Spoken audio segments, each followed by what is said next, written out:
Welcome back to Spartan Stadium. 13-0 is the score in favor of Penn State. It's Lewerke on the right hash. He's got Wright on his left. He motions Dotson over to the left side, and he hands it back off to Wright, up the middle, and he's getting stuffed by about 6 different Penn State defenders, and he's not going to get much of anything. They're going to give him a yard out of pity. I believe that was Fred Hansard who just burst through the line. The backup D tackle getting right up there in the A block and making tackle. Also had Trent Gordon coming off the edge, the cornerback. It's Lewerke working the offense. 3rd and 6 now, 10:30 to go in the second quarter. As Lewerke's looking cold himself, hands in the hand warmers. He's got trips on his right, no back with him, 2 wide receivers to his left. 3rd and 6, waiting for the snap in the middle of the field. Lewerke takes it, looks out to his right. He finds his guy. It's Stewart Jr. over the middle, who will get the first down before he's tackled by Jaquan Brisker in the middle of the field. Good open field tackle. That's right, and now we're talking. This is the play that beats Penn State a lot. They love to run the zone with the secondary. It's the short slants and quick throws over the middle that has been moving the chains on this drive. Saw it a lot. The Wolverines, Josh Gaddis, did a lot last week. Lewerke opting to go with the Penn State route, no huddle, as he's in the pistol again. This time it's Elijah Collins behind him. And he's going to hand it off to Elijah Collins, who's trying to break it out around the left tackle, and he's going to get stopped for a gain of nothing at the left hash. It's Micah Parsons making the tackle for the Nittany Lions. Parsons coming up a little gingerly as well. See if he stays on the field. It looks like he's holding his hip, kind of flexing out his right leg. He is such a key part of this Penn State defense. Leads the team in tackles. He's going to stay on, going to tough it out. Could just be a cramp from the cold or a Charlie horse. Lewerke back in the shotgun, 3 wide receivers to his right. He's going to look that way. He throws a screen pass out to Larice Nelson, and he's going to break 1 tackle and get tackled by the next incoming, and it's actually Yetur Gross Matos coming out from the line of scrimmage. Yeah, haven't called his name out a lot. He draws a lot of attention on the offensive line right there. They fake the screen to the other side, and Gross Matos coming way off the line. Gordon was there alongside him to make that tackle. Impressive play by Yetur Gross Matos, covering the entire length of the field. I'm sure the scouts in attendance would love to see that one. That's right. It's Lewerke back on the right hash, 8:39 to go in the second quarter. And Lewerke takes the snap, looking to his left, can't find anyone, about to take it himself, and he just chucks one deep, and there's going to be pass interference called. 2 flags incoming. He was looking for Darrell Stewart Jr., and he's getting covered by 2 different Nittany Lions, including Jaquan Brisker. Yes, this is going to be on Trent Gordon. He was running step for step with Stewart there. Also getting some words of advice from the senior Garrett Taylor, but just, I believe, probably yanking on that jersey behind him, trying to not allow Stewart to get enough space to turn the corner and take it to the end zone. Still awaiting for the official call, as it sounds like you were correct. Trent Gordon will get called for pass interference. That'll move the chains for the Spartans. Lewerke's going to like to see that one, as they are now into Penn State territory for the first time since Jordan Stout hooked that kickoff out of bounds and started the Spartans at the 35-yard line. Now Spartans really need 6 on this drive. Down by 13. This is the first promising drive that they've had in quite a while, and now getting the benefit of a couple of penalties on this defense. Lewerke in the middle of the field. They've got a tight setup, the Spartans do. An extra lineman and staggered receivers very close to the line. Most likely going to be a run to Collins. Lewerke takes the snap, hands it off to Collins up the middle. He's going to break a tackle, bust it out wide around the tackle, and he's going to get a gain of 8. Fans get into it as he could have broken that one, but he gets tackled by the safety Taylor. Cam Brown also there coming from the linebackers. He's also a very valuable part of this defense. But what a run from Collins there. Just kept bouncing off of his offensive lineman more to the outside. It's now Lewerke working on the left hash. 2nd and 4, 7:56 to go in the second quarter. Lewerke opting to put Elijah Collins on his left instead of behind him. He's got 2 staggered receivers on his left, 2 more out wide on the right. He's going to fake a pass and hand it up to Collins up the middle. Penn State didn't take anything with that one, and it's going to be Penn State crushing them up the middle. Looks like Jesse Luquette, or no, that was Robbie Dwyer, I believe, who got in. Very surprising. Don't see him a ton on defense, just coming in for a one play. Cam Brown also in on the tackle there for Penn State. Brian Lewerke on the left hash, looking towards the sideline. Seems a bit confused by the play call as they're still waiting. Both teams do have all three of their timeouts. No one's used one yet. 7 minutes to go in the second quarter. Lewerke back to work. He's moving Dotson to his right side. And he's taking the snap, looking out to his left. He's going to chuck one deep, and that pass is covered by Lamont Wade, but oh my goodness, does that receiver make a good catch. Let's see what the call is going to be still. What a catch by Sowards if they call it. Oh no, incomplete late. Let's see if he kept his feet in bounds. Excellent coverage from Lamont Wade. Oh, I think they might want to take a look at this, Derek. Brandon Sowards looking for his first reception of the year on that one. Is able to pull it down, but the question is he out of bounds? I think he had it. It looked like he got a foot in and then fell backwards. I don't know. Let's see if they look at this. Referees electing to not take a look at it themselves. Mark D'Antonio, the head coach for the Spartans, not throwing out the red flag. Lewerke on the left hash is doing it himself. Big fourth down here, keeping the offense on the field. Lewerke takes the snap. He looks out to his left. He's able to get Kobe White. Then he is able to get in front of the chains and get another Spartan first down. Cody White, an impressive catch over the middle. Another underneath slant route to Cody White, who has now brought in both of his targets so far today. Lewerke now looking to the sideline after moving the chain. 6:30 to go here in the second quarter. 1st and 10. Spartans have the ball at the Penn State 28-yard line. Their best field position of the game yet. A little bit of good karma for Michigan State getting the first down on that fourth down conversion after that controversial non-catch. Lewerke on the left hash. He takes it and he hands it off to Collins out around the tackle to the left. He's able to run through a hole and get a gain of about 3 before he's tackled by, I believe, Jan Johnson. 2 yards on the play, 2nd and 8 ensuing. 6 minutes to go here in the second quarter. Penn State up 13-0. Not much has happened since Jake Pinniger missed that extra point for the Nittany Lions. Seems like the type of play that would be very big in a game between Michigan State and Penn State. It's always come down to the wire. Lewerke on the left hash, and he's giving it to Collins. No, he pulls it back, and he chucks one deep towards the end zone. He's looking for Stewart, and that gets swatted. And there's a flag on the play. Jaquan Brisker, the one making the play, is quite upset. We're going to wait for the official call. Could it be pass interference? Jaquan Brisker, and who else dropped? They have a linebacker drop that far? That was Jan Johnson, who was playing more of a safety role, who was back in the end zone. They might call this on Jan Johnson. But a fantastic, Jan Johnson laid a massive hit on Stewart after the play. Really is going to be a shame because Jaquan Brisker made an outstanding play coming over from the cornerback position. Jan Johnson just laid a big hit. This could be targeting. That's probably what they're looking at here. The referees are in a circle right around the Big Ten logo, debating on whether or not they're going to call targeting. Jaquan Brisker had an incredible coverage, as you said, able to swat that ball before it's able to get to Darrell Stewart Jr. And Jan Johnson could be hit for targeting. The Spartan fans booing. So I think there's offsetting penalties. There was holding on the offense there. They're going to get, I believe that's coming, Matt Dotson on holding, and now they're going to review Jan Johnson for targeting. Coming out of that linebacker position where he's dropping back and guarding Stewart out of the slot, and then Johnson coming over and kind of, I think this might be textbook definition of targeting. It's not obvious, but coming in with the top of his helmet and hitting Stewart right in the face mask. Oh, yeah. I don't know. I see a little bit of arms there.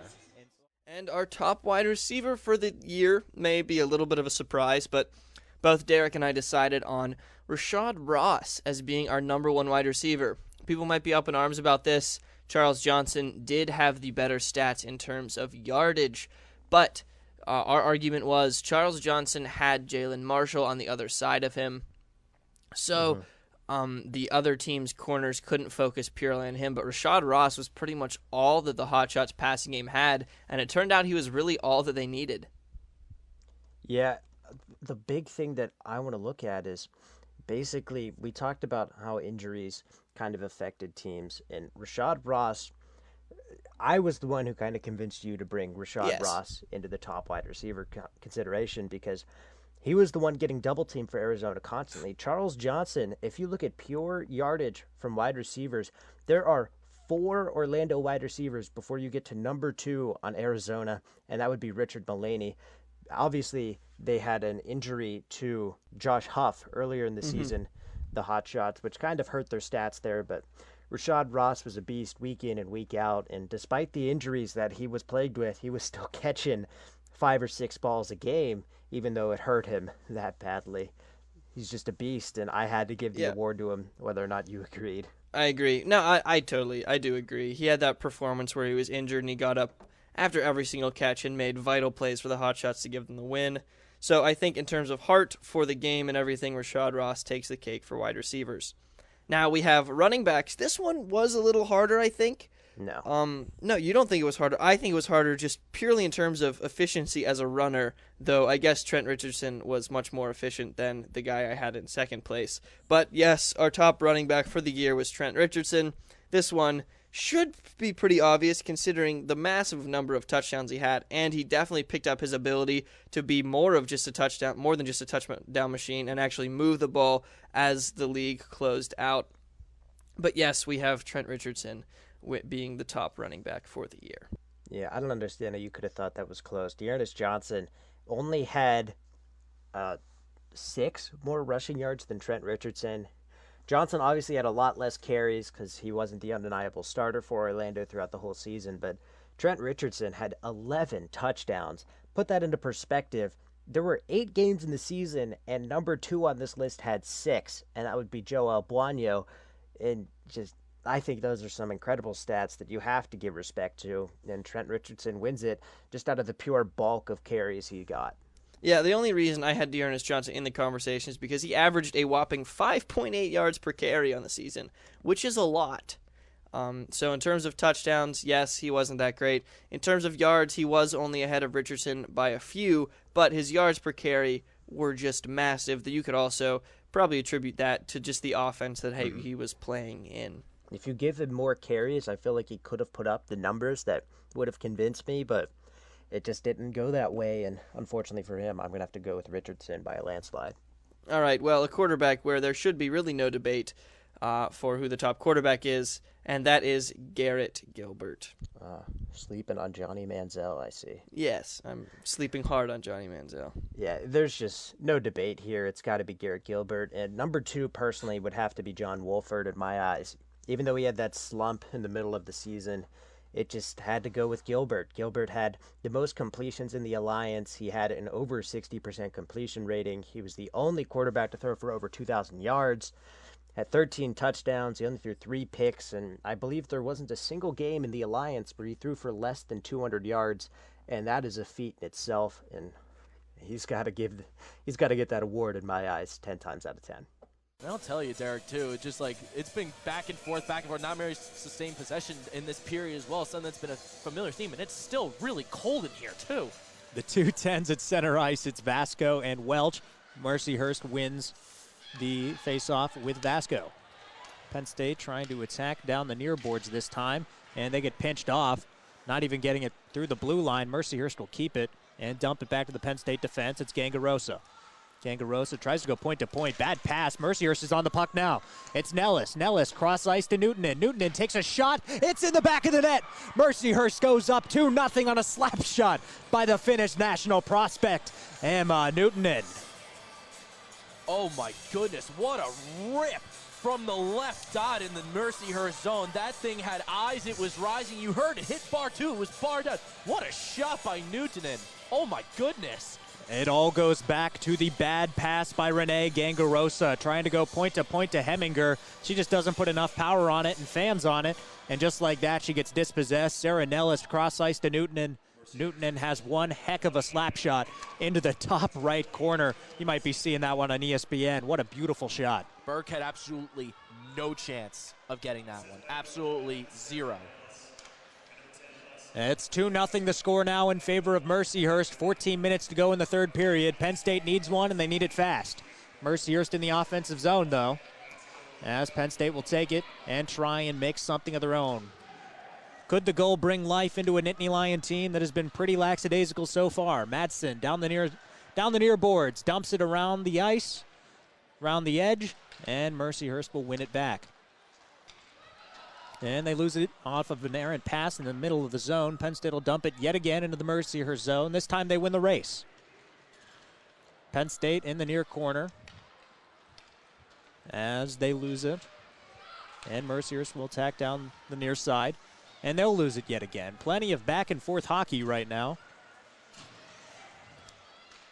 Yes, Mercyhurst doesn't get much of anything there either. Back and forth in the middle of the zone. No one can keep possession.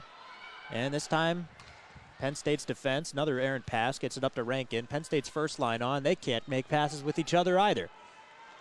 Into the Mercyhurst zone it goes behind the net, and they'll try and take it out themselves. It's a battle of who can get it into the other zone and keep it in there for more than 5 seconds at this point. McMillan behind the net of Penn State. Pass it out to Rankin. Rankin's got a chance now on her own. She's the only one looking for help.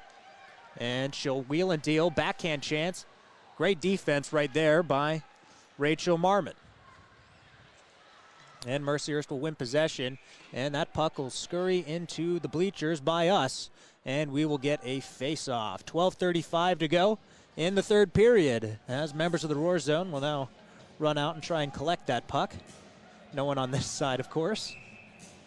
Yeah, they typically block off this section, this part of the ice during women's games, but a young fan running over to see if he can grab that puck.